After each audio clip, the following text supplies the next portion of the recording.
ये देखो अभी हम इसके ऊपर रख रहे हैं, ये वज़न रखा हमने, ये 5 kg 88 ग्राम शो कर रहा है। ठीक है, अब हमने क्या करना है, एक सिंपल कैलिब्रेशन करनी है। कैलिब्रेशन के लिए डेड वेट नीचे उतार देना है।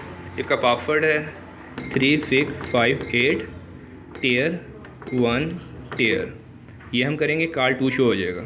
जब कार 2 शो होगा उस टाइम हमने ये डेड वेट को प्लेटफॉर्म पर रख देना है।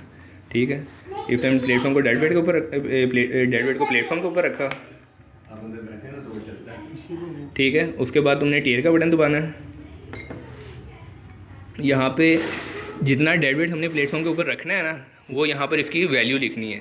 ये 5 kg का डेड वेट रखा है, तो 5 1 2 3, 5 के बाद 3 0 है, तो 5 के बाद हमने 3 0 रख दिया। ठीक है, उसके बाद हमने फिर टियर के बटन को प्रेस किया, 4 शो हो गया।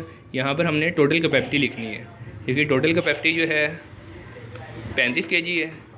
1 2 3, 35 kg लिख के आगे 3 0 लिख दिए। ठीक है, फिर हमने टियर के बटन को प्रेस करेंगे, 5 शो हो गया, यहाँ पे कुछ भी नहीं करना। फिर हमने टियर के बटन को शो हो गया, जो भी है 6 हो गया। फिर हमने किया कैलिब्रेशन हो गई। पहले ये 5 kg 88 ग्राम शो कर रहा था। ठीक है, अब हटाएंगे, ये 0 भी स्टेबल है और 5 kg का डेड वेट रखा, 5 kg भी ये पूरा शो कर रहा है। ठीक हो गया, ये सिंपल इसकी कैलिब्रेशन है।